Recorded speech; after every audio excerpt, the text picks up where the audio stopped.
Hi, welcome to Caffe Lena Poetry live stream. We're here tonight with three of our very talented local Capital District poets. We're here with D. Alexander Holliday, Marilyn McCabe, and Elizabeth K. Gordon. Let's hear the poets in the crowd tonight. We're going to start off with Marilyn McCabe. Her work has received awards from the New York State Council on the Arts. She's received rewards also. She's received awards from A Room of Her Own Foundation and the Adirondack Center for Writing. She publishes video poetry that appears online in galleries and at film festivals. She has a new chapbook out called Being Many Seeds, which is a really interesting work with erasure and philosophy. It's a wonderful book that I wanted to support. It's one reason I wanted Marilyn to come out here tonight. So let's get your little clap emojis ready and hear it for Marilyn McCabe.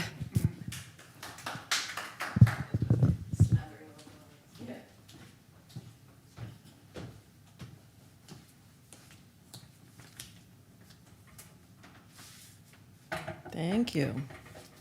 It's exciting to see actual heads with bodies attached. You know, I usually see them in Zoom screens. And I forgot about the whole body thing. Thanks to Grayson Books, I have a new chapbook out, as Carol mentioned. It's a hybrid book in that there are poems, and then each poem has an erasure of itself, and then each erasure has an erasure. And then across the bottom of each page is a little running essay. The poems address our relationship to each other and the earth, and the prose is my thinking about the ideas of scientist and Jesuit priest Pierre Teilhard de Chardin, who proposed the idea that evolution is not just a biological process, but that the human species could evolve in terms of its own humanity. So I'm just going to read a little bit of the essay, and then I'm going to read one of the poems. Teilhard asserted that just as a cell cannot be well understood outside of its organism, humanity cannot be understood apart from the larger system within which we are a part, the cosmos. We are our own selves, and we are a part of the system of each other, the earth and the heavens.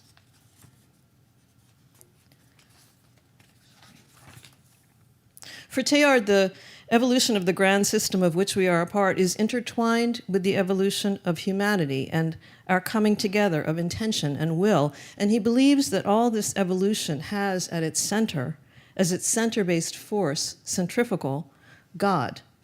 I cannot make that leap with him. What if he's wrong, that a system's impetus is not to continue itself through betterment? What if in the process of the cosmic system's emergence, we humankind, like a tail, like an extra toe, are what becomes edited out? So this is the last poem in the collection, and I'll pause between the erasures so you'll hear the echo of the words. So much grows here. I have been a tree in this oasis. I am only one in a world, and that through silence. Want and halt is here, and also large wonder. Life whirls lived from a shivering palm frond, from the wind and sudden thunder, from the orange's woven aroma and many long vines, from the warm beat going away of the birdwing. All these things as seeds in the ground. In growing, roots bracket and tangle, trunks increase, and in treetops an afterglow in which I become myself evening. I have been a wonder, lived shivering from the wind and many seeds growing.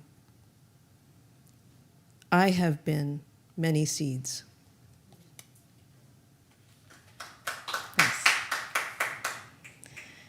So I want to read some new poems, but I'm stuck on similar themes. And you'll hear, again, a mention of Teilhard de Chardin. Apparently he had more to say to me. But the next poem I'm going to read, I wrote after reading about an archaeological find on the English coast. The title is Homo antecessor, which refers to an ancient human species who wandered around Europe as far back as 1.2 million years ago. Homo antecessor. Toes, the set of a heel, a child, a man size 8, 49 footprints, 5 people on the English shore pause and turn 800,000 years ago. Check a fish trap, spy a rhino. So strange, so intimate. Press of the ball of the foot, surge of soul. Train track, concrete, tread of tire, bombs we dropped, gas canisters. What I love of us is the thing least left, soon lost, words, which make marks only on the inner shore and are blown away, milkweed in a breeze. Earth does not love a word. How do we leave trace of our humanity behind?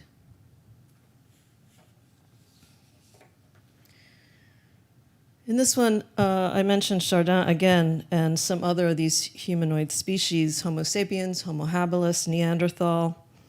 And I reference at the end that scientist Schrodinger's cat thought experiment, which centers around quantum mechanics and the question about whether the cat in the box is alive or dead when the observer looks at it, because observing changes the nature of the thing observed. Yeah, I know, stick with me, it'll be all right. The title actually might throw you even more than what I just said. Sitting in a traffic jam, considering aspects of scientific inquiry. Is there an evolutionary history of a species becoming kinder, more empathic, nicer to be around? Even domesticated canids still bite. Viruses get smarter, but are they more fun at parties? Bacteria constantly learn, but can you count on them in a pinch? Maybe sapiens is gentler than was habilis, more refined than Neanderthal. Perhaps no bad people at all, Dostoevsky mused, only wretched ones. Teilhard de Chardin prayed we were evolving toward our better selves, but there's so much evidence of our worst. However, even now we all wait the world over at civilization's flimsy symbol, the traffic light, humbly agree to stop our restless ramming around under its red eye. Frenemy, get out of your head. Unclasp your graspy hands. Everything is alive. My couch has consciousness of some kind. Wilderness watches me with mild curiosity. The other day, a branch reared up to catch my ankle. I reeled as the wind chuckled. The mountains here grow a bit every year, even as a rock I know is losing its head with every freeze-thaw cycle. My ashes can be made into a stone that someday a moss could sit on. The future is combustible. It's today that I struggle with. My breath sometimes ignites embers to flame, sometimes puts them out. The best of us, the most alive, is not corporeal. It's electricity, attraction, and its partner. The opposite of alive isn't dead. It's the cat in the box, calmly licking its underparts, one foot raised high and silly in the air.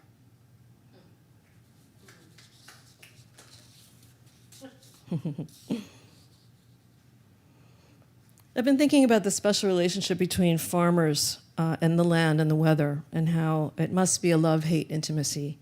The farmer's need for a crop often at odds with the ebb and flow of weather and the soil, as if the earth itself is a lover or a mate. This is called Callie Waits Out the Rain. She checks the chart again, 10 days late from last year's planting, but not yet 12 from the year before, nor 14 like that disastrous season. She keeps these charts as a stay against despair, to spy nature's erratic rhythms, glimpse some cycle, its 7-year itch. She walks the sodden furrows, wears soil on her hand, a smooth glove. Mud collects underfoot like the high heel of some city shoe, the kind she used to wear before she wed the weather, before she birthed this mired acre. She sowed so many seeds she's sown to this earth, so many stitches now. If she lost this crop too, and to save herself sold the land, she swears she'd come away half naked.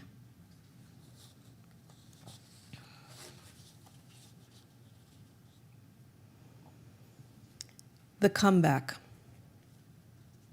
Tossed aside, it tumbled, withstood the pull under, then dunked, bobbed up, if sodden, the soda cup.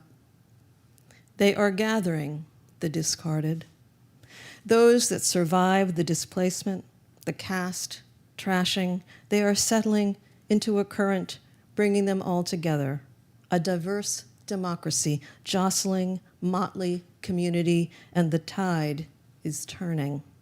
They will rise and rush toward us, exert a crashing revenge, our discard, our toys and toilet bowl brushes, caps and packing matter, liter bottles and unreturned returnables, returning.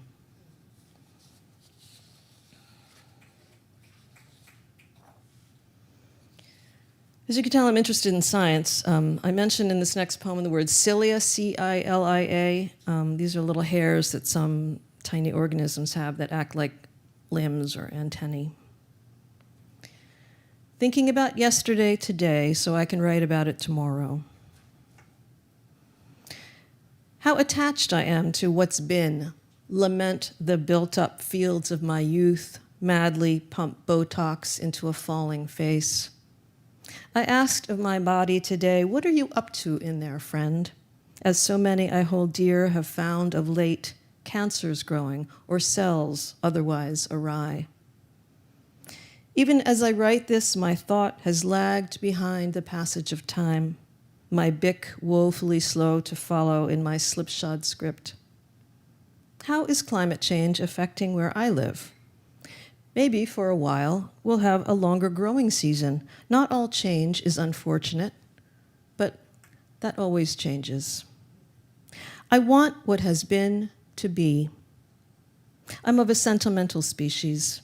Do you think the fast-adapting single-celled among us flip through old photographs? No, it's all cilia to mouth for them. To survive means to race under the shadow of change. We will not survive, you and I. The species will change or die, and die.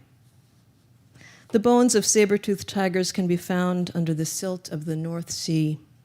Isn't it a wonder, the sky strewn tonight with the radiance of all that death, the dark of what may come? I have not come here to cheer you up. Sorry. On a night of weary walking, the stars surge themselves hard tonight, poor depleting things. Pale road, hulk of hillside, its dark forms shifting. Is one of those stars the old me when I was hot and rotund, when I was a boiling center? Is that light I see my own sweating energy, so tired then, as I am now, of all this electromagnetic push and pull, all this balancing of chemical equations? It's been a light year. Let's go to sleep, my star, and dream and wake, laughing when we wake, if we wake. My shining body, this orb, from the vast emptiness of myself, I too fling light outward, to you, star-bodied also, and warm.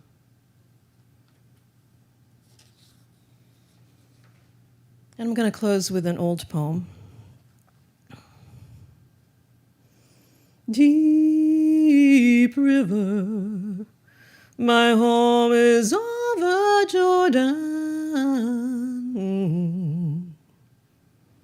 Too much flesh is drawn here. Too much fruit falls from the trees. Too many men burrow into themselves and sting like the red ants in this tired backyard. Oh, Jordan, wash me. Scrub me with your pebbles and sand. Fill my nostrils with sweet royal, my lungs with forget. Your current is all my desire. Bring me across to that far shore and settle me in reeds, soft mud of turtle's rut. I'll lie fallow in the shallowed bay and rot, my soil to feed the arrow arum, the dancing blue pickerel weed. Deep river, Lord, I want to cross over into campground.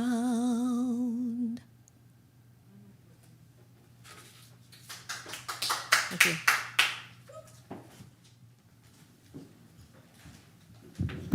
All right, thanks, Marilyn.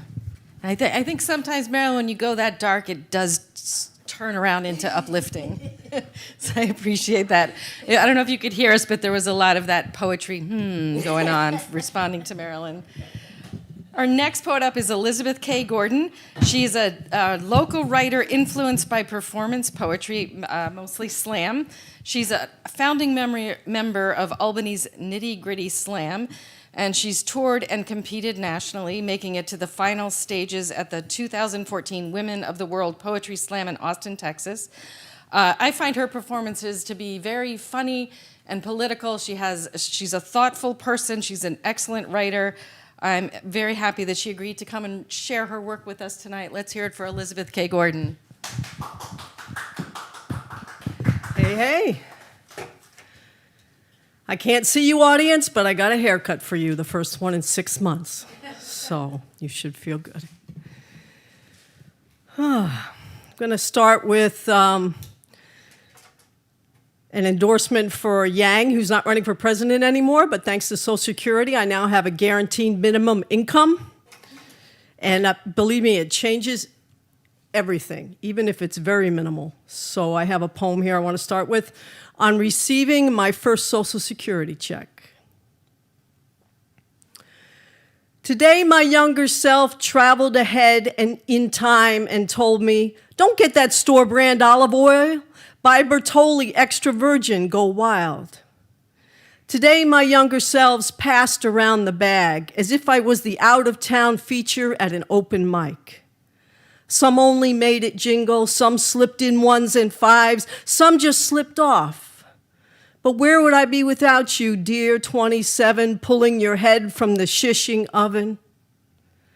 I wake to shop and take my shopping slow, for such a throng has come along. Carpenter in work boots and overalls, temp in femwear, nanny in whatever, and the big earner, adjunct in actual elbow patch jacket. We couldn't get the 17-year-old in her pink Dunkin' Donuts dress to focus. A whole shift, she kept saying. They took out a whole shift, and for what? It's for whom, we told her, and gave her an Oreo, Newman's Own, all profits go to charity. Today, I became the favorite charity of my younger selves. No tax deduction, though, just gratitude and the same promise sails make to the wind. Blow and I will fill, aim and I will find a horizon. And so salmon, almonds, leafy greens, all things good for the heart, that the even older iterations of me, the nested, diminishing dolls, might be there to take the slow, steady pulse of direct deposit.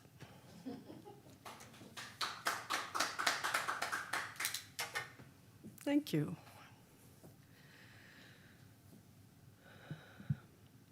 Let this be my epitaph, Kurt Vonnegut said. The only proof he needed for the existence of God was music. Proof. 1, what she doesn't remember. Within the warm haziness of hospice care, her memory selects not what she'd expect, not first day of first grade, cops carrying body from entrance, dead or sleeping, no one said. Not bully grinding face into snow or silence, hers, as none sat lone black boy on dunce stool again and again. Not her father's, oh, she'll never amount to anything, with asp of six-packs, last Bush. Not college, not Virginia Woolf, not sentences like cross ties in a train track leading out, out, not Celia sleeping, not Celia leaving, not boardwalk hot on bare feet, and the earth fallen away as the wind of her running makes hang glider wing lift and carry her body off into memories, bright blue, yes, to what she does remember. Yes, to her mother singing, Graceland, Graceland, Memphis tenderly buttering bread in her last kitchen. Yes, to her father crooning. Yes, to her father dreaming of a white Christmas, just like the ones he didn't ruin. Yes, to Celia singing as her father mowed beneath the bedroom window again and again. Will you still love me too?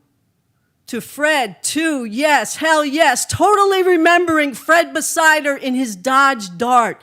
The two of them stoned out of their minds again before homeroom, listening to the last half minute of Sergeant Pepper's A Day in the Life. Orchestra swarm crescendo, crescendo, fisting her brain, jisming thoughts so far into space it could never be anything but a forest of legs.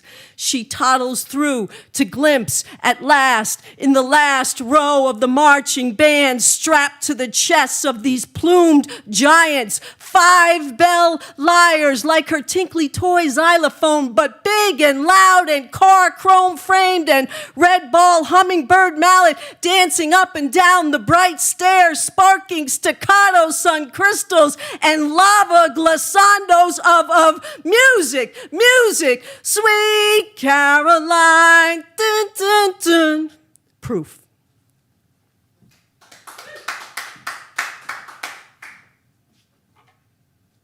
I was so afraid to do that one because I never want to perform it. It's hard to remember, but I remembered it. Okay.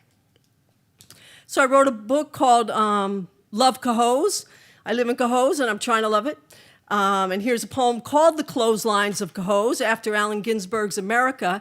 And Cohoes has these amazing clotheslines. At the beginning of the 20th century, they dug up some old plumbing, and there was these 5-inch galvanized pipes that were free for the taking. So everybody took them in those mill houses, those red mill houses in Cohoes. If you walk along the alleys behind them, you will see these gigantic 5-inch, 3-story high clotheslines, with wooden crossbeams. They look like giant crucifixes, and they're lined up in the backyards of all over Cohoes. And when I moved there, I didn't see people using them. And, I'm an advocate for clotheslines, and I had an amazing one in my backyard. So I'm having so much fun with this clothesline. I'm why are other people not using their clothesline? So I had to write a poem. And there's a video of it somewhere. And Esther likes this one. So hi, Esther. So I'm doing it because she likes it. The ropes of your clotheslines are rotting, Cohoes. Don't you want to smell the Great Lakes in your sheets anymore? Don't you want the sun to puff the pockets of your dockers? Be honest, Cohoes, how many days does it take you to open your utility bill? Vladimir Putin wants your clotheslines, Cohoes. Him wants them iron posts, them balls of cement. America's got talent and clothespins. My neighbor Lucille told me, Cohoes, how you used to tell stories as you hung out your clothes. Kids running through the arms of a whole building shirts, empty lines on wash day signaling trouble, bad trouble in a house. I think tenements were little villages. I think you're a little ashamed, Cohoes. I don't get it. You're so pretty. That man who owns a laundromat, he's not happy. Don't worry, Cohoes. I'll take in your clothes if it storms when you're at rehab, and I won't count the holes in your socks or notice what brand undies you buy. I don't guess you buy the same brand Anthony Weiner buys. But how can I ever know for sure, Cohoes, if you let your clotheslines rot? One clothespin holds 2 shirt shoulders, remember? Jeans dry last, and pulleys squeaking as the ropes run out early morning and back in afternoon or evening. Remind the bedridden that life goes on. Did you think of the bedridden when you let your clotheslines rot, Cahos? I'll tell you a secret. All Lucille's sheets are white. White and perfect.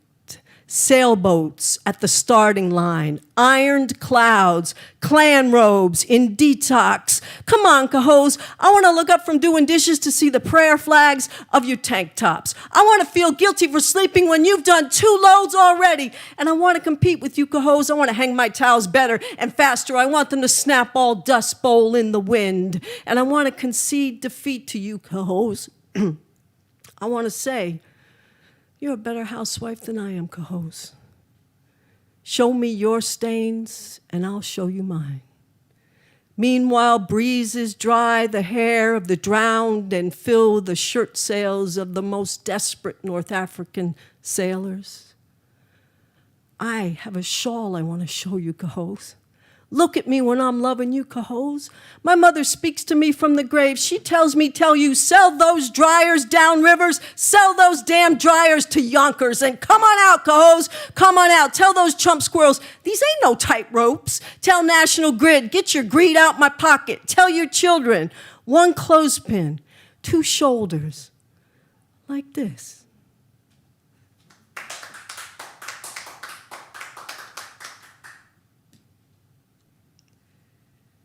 And I'll do a shorter one from Love Cahos. I kind of created a form for this book. No, not kind of. I did create a whole new form. I called it a Kahona. It's pretty complicated, but each line gets shorter. You can't see it. But, and then the last line of each stanza is 1 word or sometimes 2 words, and they, like an envoy and a sestina, come together at the end to form the last line. So this poem is called This Yes. When the federal has an epigram. When the federal government required the mills of Cahos to hire colored workers or lose war contracts, the mills relented, but Cahos maintained its segregation. Workers of color settled across the river in North Troy. I crossed the rivers people crossed to get to work. Hudson, then Mohawk coming, Mohawk, then Hudson going. Scenic. I can't feel it. River as moat, bridge as fence, labor as white, privilege. Can't hate Cahos the way red-lined lives may have hated Cahos. The day I moved in, a black girl of 5 or 6 stopped to chat and chatting asked, "Will you live here the rest of your life?" I felt invited, invoked. Oh, shaded streets, oh, confluence of rivers great and great. Her mother and I touched glances over her head in silent, cynical agreement. This is no place to live a whole life. But didn't dappled shade, enthusiastic child, even silent, cynical agreement disagree? Yes.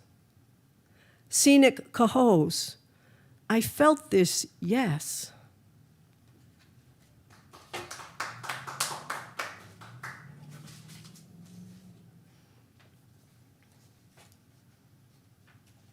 Want to finish with 3 more new ones.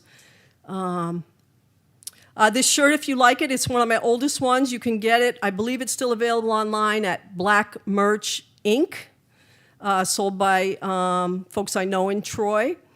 I was going to say, if anyone wants to talk about my politics, you can, but you can't. But we can give them contact information, right, Carol? So I'm always happy to have a conversation as someone who straddles both worlds in some ways because of family of choice and family of birth. Okay, this is called Milk for the Tear-Gassed Eyes. Milk for the tear-gassed eyes, milk by the gallons, poured out like water, like a mighty stream, like history is a mother who loves her children dearly. Lavender water also, my niece in Portland tells me. Water with sprigs of lavender in it, sprayed into faces untipped and uncowed, our youth, our future, our bold best. Bless their eyes, Gaumata, cow goddess of India. Pour out your healing as onto the sacred lingam. Fortify those who risk bullets and violence, tanks and tear gas, arrest and the virus. Strengthen their bones against the batons of cowards. Milk, milk for the pepper-sprayed citizens. Lavender water and every bomb for the brave ones standing eye to eye with riot shields. Milk, water, wind, mother love and father love shield you. May every weapon, every war-banned chemical, every fool and desperate turn to smoke and blow away until our clear eyes see a clear future where justice is so commonplace, we call it the air we breathe.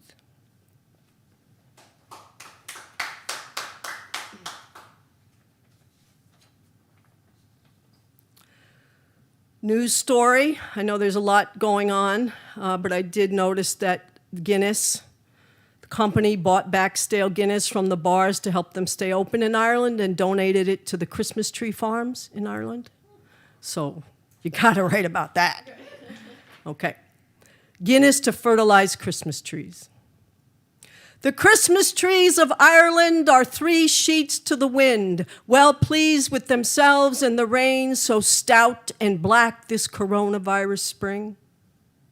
Through the solemn streets, trucks loaded with kegs of stale Guinness roll, sad as the celebrations canceled and postponed and canceled again. And French wineries decanting their finest for hand, you guessed it, sanitizer. So much is so much sadder. Yes, but imagine the Last Supper sans goblet or New Year's Eve with no pop. Ceremony and symbol make us what we are. Pints of Guinness, familiar and friendly as a handshake or a kiss. Instead of raising a toast, let's open the spigot on our tears. Nourish roots, reaching for that sacred season when we come together. COVID, a memory, learning and resolution like an angel radiantly shining from the stunted but sturdy tree of 2020.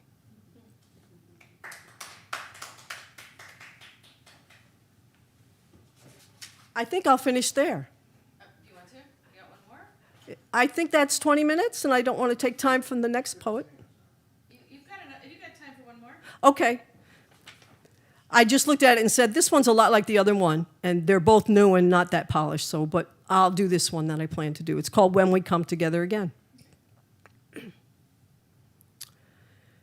And the schools are brimming, children like water brimming, when the bars are standing room only and Angela Merkel has her Nobel, and the troll is gone from behind his wall, him and his children at long last gone. When we come together again for the poetry reading and the basketball game, the lunch buffet, the christening and the brie, the bridal shower, no one will say refrigerated morgue truck. No one will say ventilator. No eye will sting with pepper spray, conquistador and traitors, rapists and slavers won't tower over the town square when we come together again. Black lives will matter so much, white flight will reverse direction with open eyes and wallets and hearts. The fields will fill with people, come to thank the people who picked the food that gave us the strength to open the doors and walk out. When we come together again, we will forgive the forgivable and imprison the true criminals and breathe with new humility the shared air of our complicated, imperfect country. Thank you very much.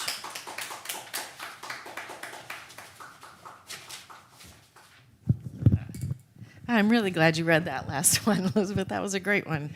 All right, thank you. So also just a reminder that there is a tip jar that you, if you want to support if you want to support through the tip jar, Caffe Lena and the poets tonight, the donations will be split between the poets and Caffe Lena. There's a link, it's very easy, couple steps, and you'll be all set. We're going to have our last poet up here tonight. D. Alexander Holliday has lived in Albany for over 30 years. He's a transplant from New York City, where he was reared in foster care. He's published several books.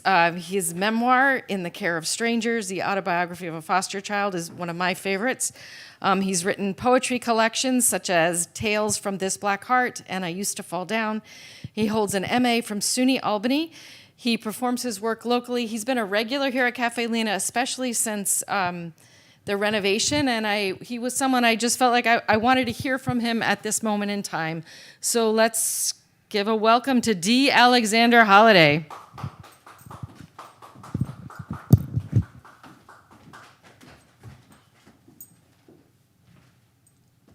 Nervous?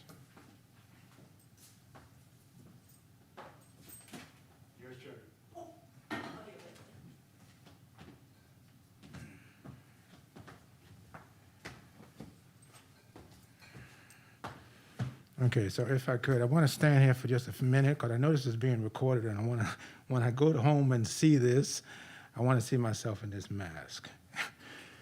Thank you.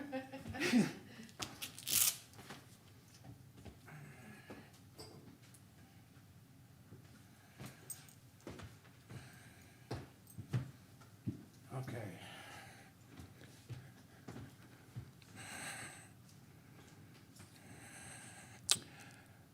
Mother dear, may I go downtown instead of out to play and march the streets of Birmingham in a freedom march today? No, baby, no. You may not go. For the dogs are fierce and wild, and clubs and hoses, guns and jails aren't good for a little child. But mother, I won't be alone. Other children will go with me and march the streets of Birmingham to make our country free. No, baby, no, you may not go, for I fear the guns will fire. You may go to church instead and sing in the children's choir. She has combed and brushed her night dark hair and bathed rose petals sweet, and drawn white gloves on her small brown hands and white shoes on her feet. The mother smiled to know the child was in the sacred place. But that smile was the last smile to come upon her face, for when she heard the explosion, her eyes grew wet and wild. She raced through the streets of Birmingham, calling for her child. She clawed through bits of glass and brick, then lifted out a shoe. Oh, here's the shoe my baby wore. But baby, where are you? So I begin my performance with a poem by one of my favorite poets, but I have many. That poem is called Ballad of Birmingham by Dudley Randall. Dudley Randall will write a number of what I refer to as Black protest poetry. And that particular poem can also be used for the rest of my reading as a kind of backdrop for certainly what is going on currently in today's atmosphere. I won't give you a long speech about it because you've all been watching televisions and Zooms and everything, so you know what it is that's happening right outside these and many other doors outside. The other thing that I'll say about that particular poem, and as I read through my remaining 4 poems, I'm only going to do about 5 poems tonight, starting with that poem, is that African-American poets, writers, for the most part, have been able to create what I refer to as prophetic writing, meaning what they wrote way back in the 60s and 70s, we can certainly utilize in today's atmosphere. So again, starting with Mr. Randall's poem, you heard him.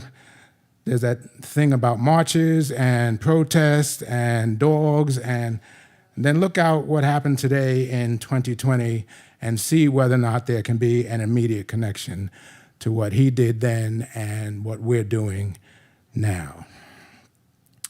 So again, Dudley Randall's Ballad of Birmingham. I'll read 3 of my own.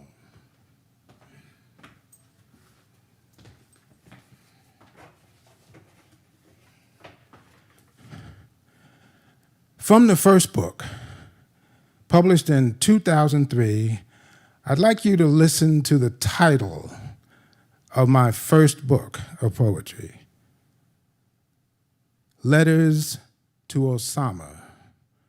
old and new musings on foreign and domestic terrorism and other matters.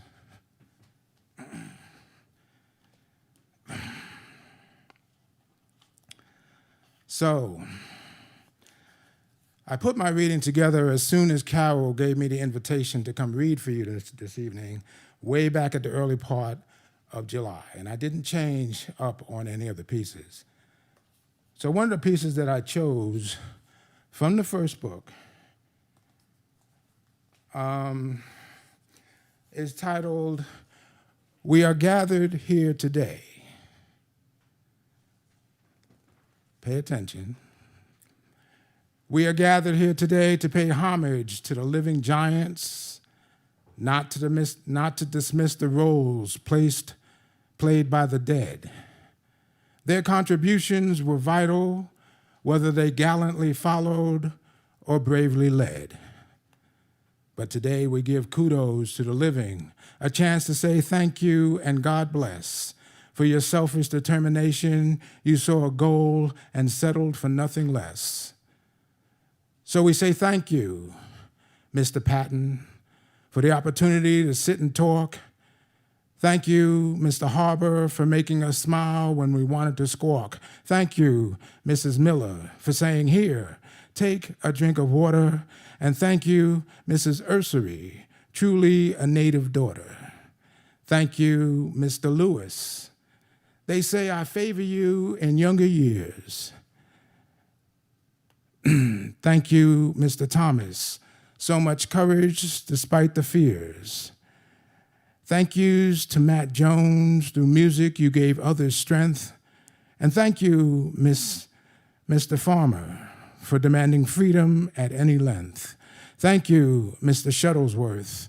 We hear the name and think of the sins committed against a man. Thank you, Mrs. Forster. Perhaps your vest will make some understand.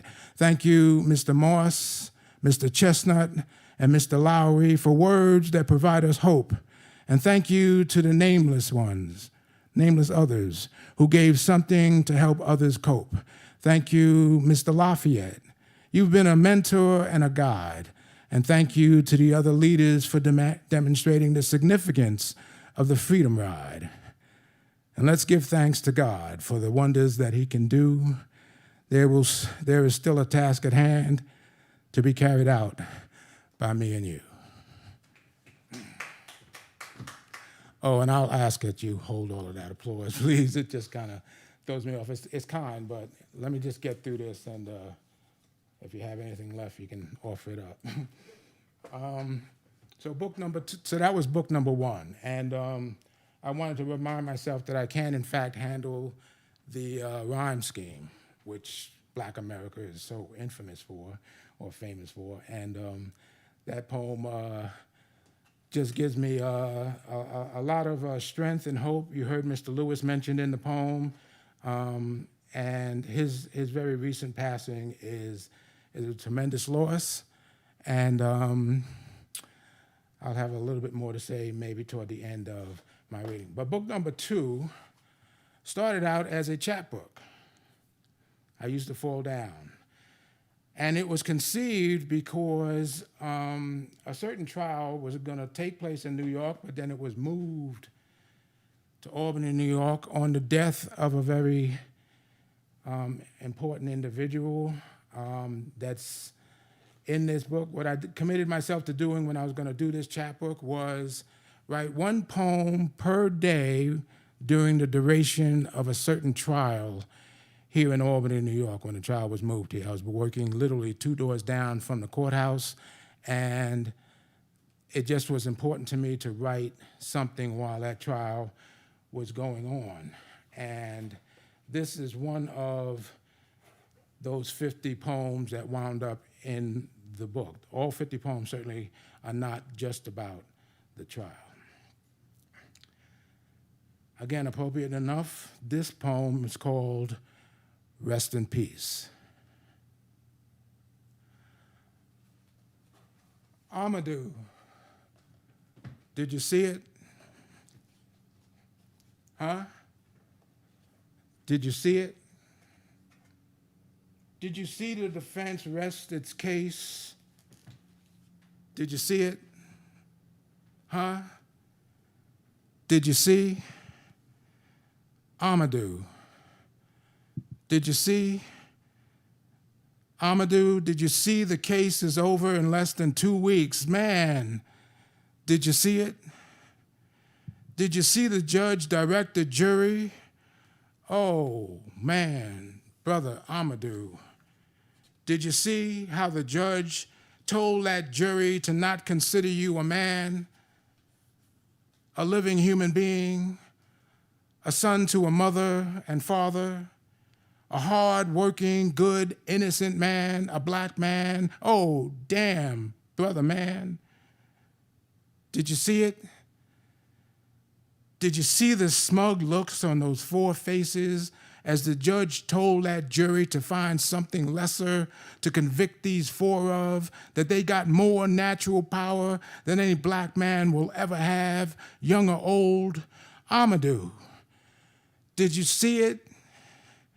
Did you see how that judge spoke to those whites, knowing that those blacks were there, had to be, but not caring if they were and if they heard what he said, making this case end in less than 2 weeks and trying to hurry the verdict during a snowstorm because the city will be quiet, blanketed under the snow, and maybe on the anniversary of Malcolm's death, they can just hurry up and bring in a verdict right after President's Day.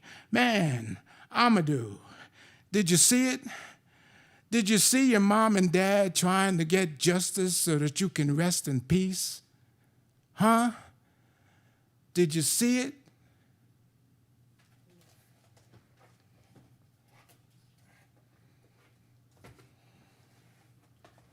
So from book number 3, done very, very recently, came out in 2017, got me fired from my state job over a poem, specifically a poem that is in this book. I'm not going to do that poem. That's on you guys to go decide, go see if you'd like to see what that poem is and make a decision out of the 33 poems. 33 poems in a book, and they decided to focus on one particular poem. Now, John Lewis just passed, and we all heard that Mr. Lewis was famous for saying what? Start some trouble. You see something wrong, go out and start some trouble. Good trouble, necessary trouble, but make trouble. Well, Doug Holliday's been doing that since 2003 specifically, and here we are up in 2011 when I begin the book. It goes on a small kind of stall process, and then we're ready to do it, release it in 2017, and in 2019, some particular people decided to take my job away from me over a book. It's all good, though. It worked out fine. I'm going to read from this book one of, again, I think there were about 33 or 37 poems in the book, 33, I think. Each poem had what I refer to as an epigram or some particular quote from other sources. You'll see that throughout the book. We refuse to allow the impression to remain that the Negro American assents to inferiority, is submissive under oppression, and apologetic before insults. Page 31 of whatever source I used on that. This is called the apologia. Okay, not the apology, the apologia. And I'll outline what the difference is.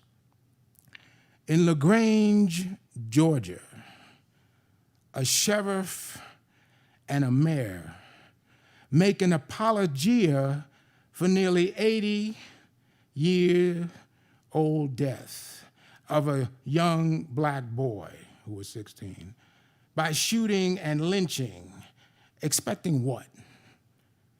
That this will erase horrible dreams and horrible memories for ancestors and descendants long since gone. The apologia, which is not an apology, is offensive like a scab over a scar that remains from a wound or injury, the bullet wounds to Austin Calloway, shot 7 to 8 times, like Emmett Till, and his accuser will recant her story, her lie.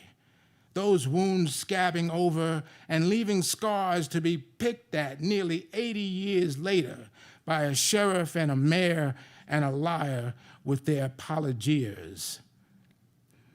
In the case of these modern-day lynchings by these modern-day lynchers, dressed in police uniforms, who will offer an apologia, not even an apology, for the deaths of the following people: Trayvon Martin, Keith Scott, Terrence Crutcher, Alton Sterling, Philandro Castile, Michael Brown, Dontre Hamilton, Eric Garner, John Crawford III, Tanisha Anderson, Dante Parker, Ezell Ford, Akea Gurley, Tamir Rice, Romaine Brisbane, Jerame Reed, Tony Robinson, Philip White, Eric Harris, Walter Scott, Freddie Gray, and needless to say, the list of names,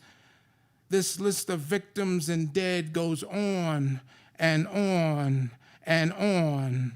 And if an apology is or was offered, but the guilty went free on acquittal, then what we received was an apologia, a speech in defense, not an apology, a frank expression of regret.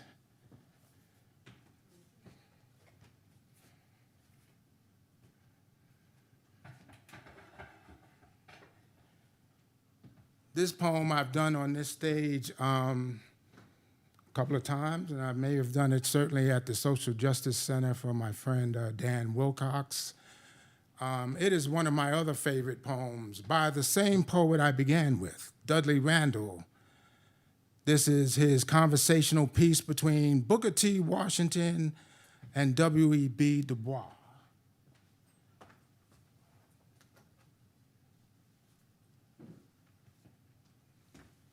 I'm going to throw on a suit jacket to represent maybe Mr. Du Bois.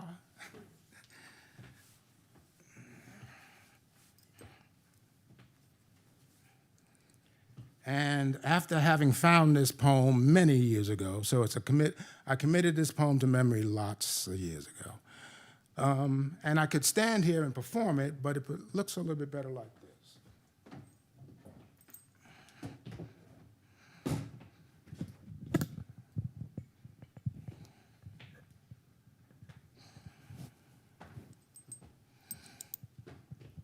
Again, Booker T. Washington and W.E.B. Du Bois, or Du Bois if you prefer, having the following conversation.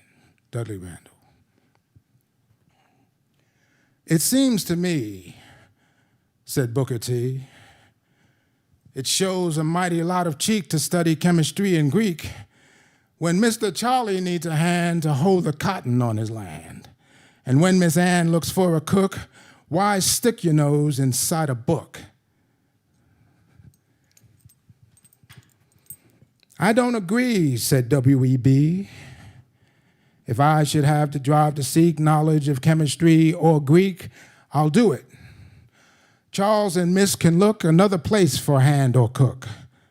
Some men rejoice in skill of hand and some in cultivating land, but there are others who maintain the right to cultivate the brain.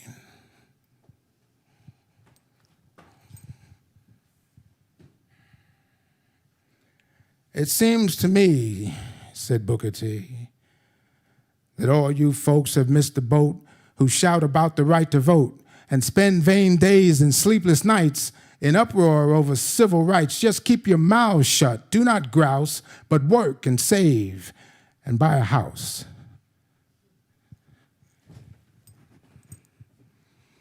I don't agree, said W.E.B. For what good can property avail if dignity and justice fail? Unless you help to make the laws, they'll steal your house with trumped-up claws. A rope's as tight, a fire's hot, no matter how much cash you've got. Speak soft and try your little plan. But as for me, I'll be a man.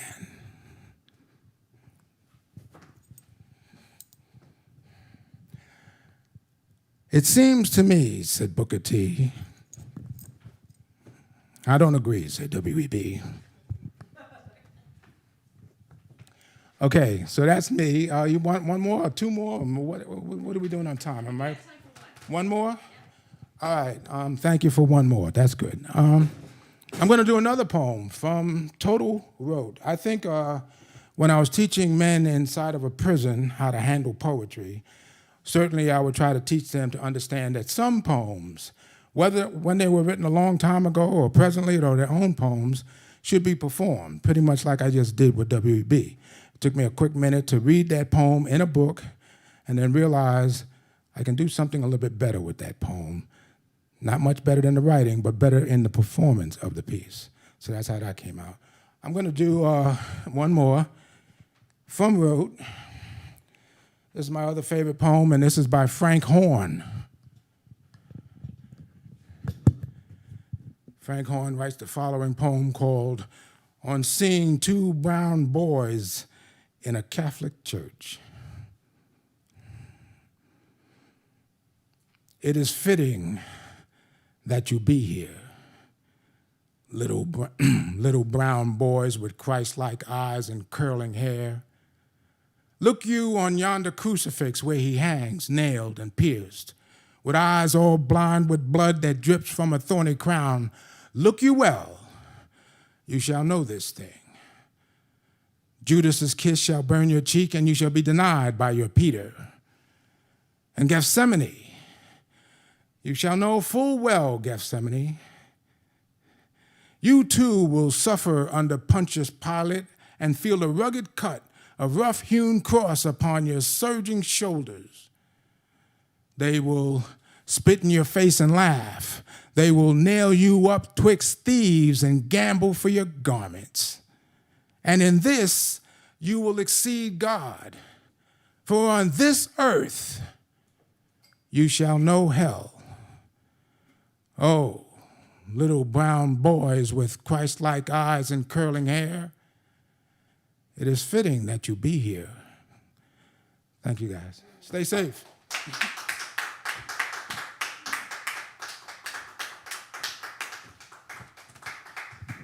All right, that's D. Alexander Holliday. Thank you so much, Doug. You're welcome. We're going to be back here Wednesday, September 2nd with Bernadette Mayer, Dan Curley, and Bertha Rogers. Thank you all for listening. Make your donations through the tip jar. Leave your comments in the chat or in the comment section. If you want to contact someone, you can contact Caffe Lena or leave a comment in the comment section.